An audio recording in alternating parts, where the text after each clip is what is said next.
Seorang wanita yang bekerja di lembaga sensor harus mendapati hal aneh saat ia melihat sebuah film yang sangat mirip dengan momen traumatis saat adiknya menghilang di masa dulu. Namun apakah itu hanya kebetulan atau memang kehilangan adiknya dijadikan sebuah film oleh seseorang? Halo para pecinta film, selamat datang di konten Storyline. Inilah Sensor.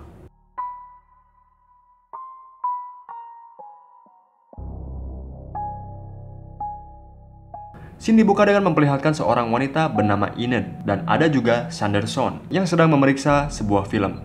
Jadi mereka adalah pekerja di lembaga sensor film. Mereka yang bertugas mengawasi film sebelum tayang di bioskop agar tidak ada adegan kekerasan, adegan sadis, atau adegan yang menyeramkan. Dimana saat itu mereka berada di era pemerintahan yang melarang keras film bioskop menampilkan adegan-adegan yang gore seperti memenggal kepala, mencongkel mata, dan lain-lain. Enid adalah seorang introvert, pendiam, dan rajin ketika dihadapkan kepada pekerjaannya. Scene selanjutnya memperlihatkan di mana Enid bersama rekan lainnya sedang rapat gitu ya. Jadi kerjaan Enid tuh ya kayak gini. Tugasnya besar, karena jika film yang mereka loloskan memiliki adegan yang dilarang oleh pemerintah, Enid dan rekan lainnya bisa kena masalah besar nantinya. Lanjut, Enid pun pulang menuju rumahnya. Di jalan, ia sempat memberhentikan seorang wanita yang ia pikir wanita itu adalah adiknya. Nah, jadi di scene selanjutnya dijelaskan Enid bertemu dengan orang tuanya. Mereka membahas adiknya yang telah lama hilang saat Enid masih kecil. Orang tuanya menyerahkan surat kematian anaknya yang bernama Nina alias adiknya Enid, yang mana orang tuanya sudah mau menerima kehilangan Nina dan menganggap Nina telah mati. Karena ya telah bertahun-tahun gak pernah ada info lagi. Namun beda halnya dengan Enid, karena dulu sebelum Nina menghilang, Enid masih bersamanya. Jadi Enid meyakini bahwa sampai sekarang pun Nina masih ada di luar sana, belum mati. Jadi daripada Enid menerima Nina mati, ia lebih baik mencari tahu di mana Nina sekarang. Terlihat di sini Enid yang masih terpukul atas kehilangan adiknya. Beda dengan orang tuanya yang udah bisa ngelepas Nina. Singkat cerita, di rumahnya, Enid melihat kembali dan mengingat-ingat kenangan bersama adiknya semasa kecil. Di sana pun ada secari kertas berita mengenai hilangnya Nina di usia 7 tahun di hutan Corley. Next, Nina seperti biasa pada kerjaannya memeriksa film. Saat itu, yang ia periksa adalah film Extreme Coda, karya produser Doug. Lalu Enid dipanggil oleh atasannya. Atasannya bertanya mengenai sebuah film yang berjudul The Range. Nah, jadi pada film The Range ini, ada adegan seorang memakan kepala korban. Lalu media memberitakan ada kejadian pembunuhan di mana cara membunuhnya ini sama kayak film The Range. Atasannya yang bernama Francer sedikit menegur Enid dan Sanderson kenapa film The Range mereka lolos sensorkan. Alasan mereka adalah karena film itu tidak lebih parah dari film-film lainnya yang telah mereka loloskan. Intinya, dengan adanya kejadian ini, akan banyak orang yang menyalahkan lembaga sensor film, khususnya Enid dan rekan-rekannya yang telah meloloskan film-film sadis. Setelah kejadian pembunuhan itu, hari-hari Enid jadi gak nyaman, ketambah momen tertentu kadang membuat dia ingat saat-saat dia kehilangan adiknya. Hari itu di kantornya, Enid bertemu dengan Doug Smart yang merupakan produser dari film The Range juga ternyata, yang dikaitkan dengan pembunuhan yang terjadi saat itu. Doug di sini terbilang kayak kurang ajar gitu sama si Enid ya, ngerayu-ngerayu Enid yang bikin Enid gak nyaman. Singkat cerita, salah satu rekan Enid meminta tolongnya untuk memeriksa sebuah film yang berjudul Don't Go in the Church, karya Frederick North. Namun tak disangka-sangka, film dari Don't Go in the Church ini mengingatkan Enid akan momen saat-saat ia kehilangan adiknya. Karena adegan di film itu sama persis dengan apa yang terjadi saat Nina dan Enid masih kecil. Bahkan pemeran film itu pun mirip dengan Nina. Dan ini membuat Enid sedih lagi, kayak trauma gitu ya.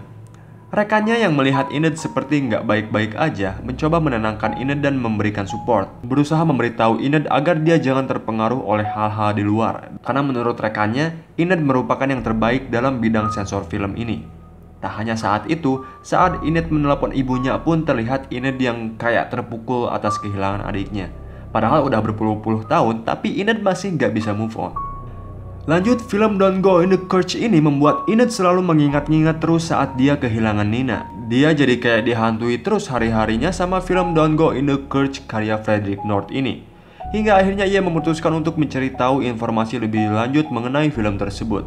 Ia pun menuju ke tempat penjualan video, menanyakan kepada kasirnya tentang film-film karya Frederick North. Meski awalnya kasir toko itu nggak ngasih film-film brutal yang diminta oleh Enid, karena si kasir itu takut mungkin tokonya ditutup pemerintah akibat menjual film yang dilarang dipasarkan. Namun kasir itu akhirnya memberikan film karya Frederick North setelah dibujuk oleh Enid dengan judul film yang berbeda, yaitu Asunder. Singkat cerita, Enid pun menonton film Asunder itu, dan ia melihat lagi pemeran wanita yang mirip dengan adiknya yang hilang. Wanita itu ternyata bernama Alice Lee. Dari situ rasa penasaran Enid lebih dalam lagi.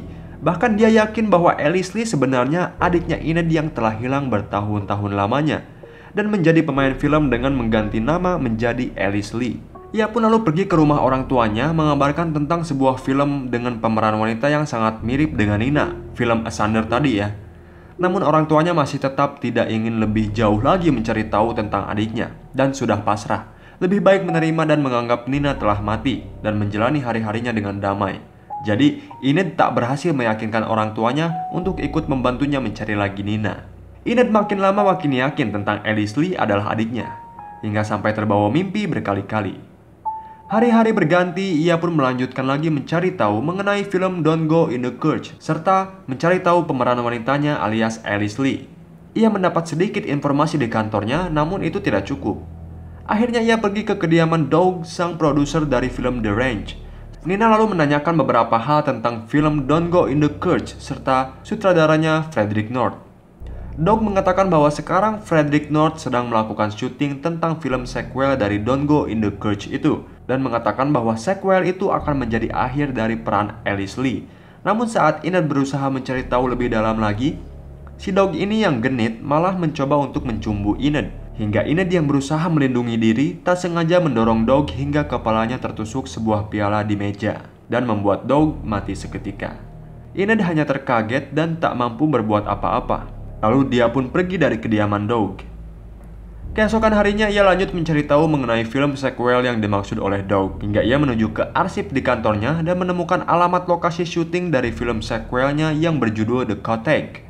Film The Cottage ini adalah film sequel yang dimaksud Doug ya, film sequel dari Don't Go in the Church. Enid hendak menuju ke lokasi syuting itu, meski dihadang beberapa wartawan di luar karena Enid sekarang menjadi sorotan atas film yang diloloskannya memicu pembunuhan.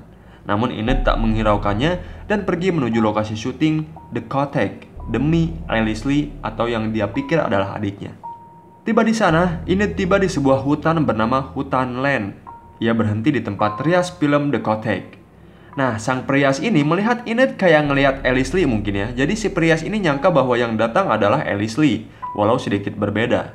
Enid pun didandani oleh si perias untuk bersiap-siap syuting. Si Enid di sini hanya diam aja setelah dia disangka Alice Lee oleh si perias itu.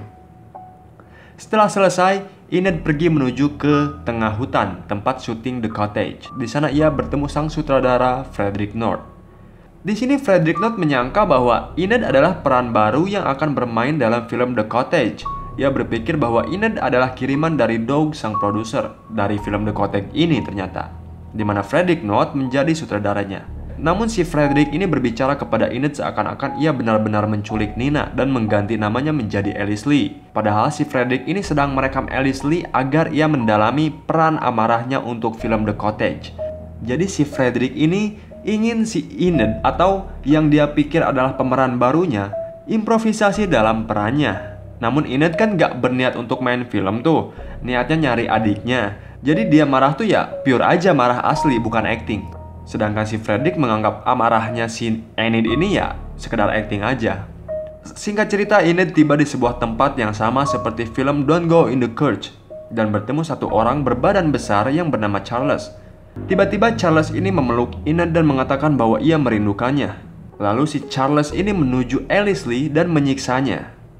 Enid yang memegang kapak begitu aja ngebacok si orang besar itu, yang ternyata mereka ini sedang dalam syuting film The Cottage.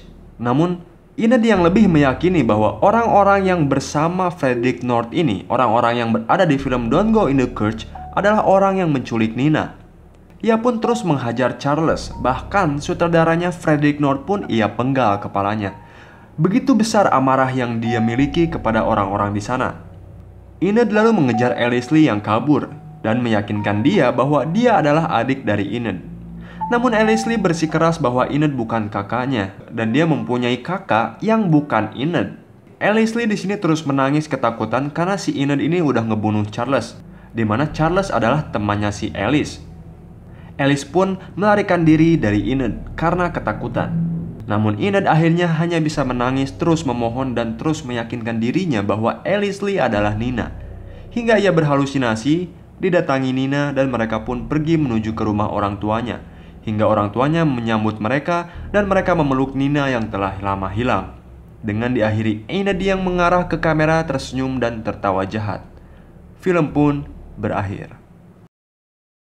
Film ini buat saya bagus banget sih, dimana kita diperlihatkan sosok Enid yang sangat pendiam dengan setelan yang lugu, menggunakan kacamata, rambut diikat, berubah drastis menjadi seorang psikopat yang rela membunuh orang-orang dengan sangat sadis hanya karena dia dihantui oleh masa lalunya yang sangat kelam. Perubahan psikologis Enid ini menjadi nilai plus dalam film sensor bagi saya. Yang padahal Alice Lee bukanlah adiknya, dan adiknya masih hilang atau bahkan telah mati karena dilihat rentang waktunya dari umur mereka masih kecil hingga sekarang. Itulah alur cerita film sensor. Jangan lupa hit like dan share kalau kalian suka sama videonya. Subscribe juga channel ini sebagai bentuk support kalian dan biar gak ketinggalan konten storyline yang akan datang. Thanks for watching, sampai jumpa di storyline berikutnya.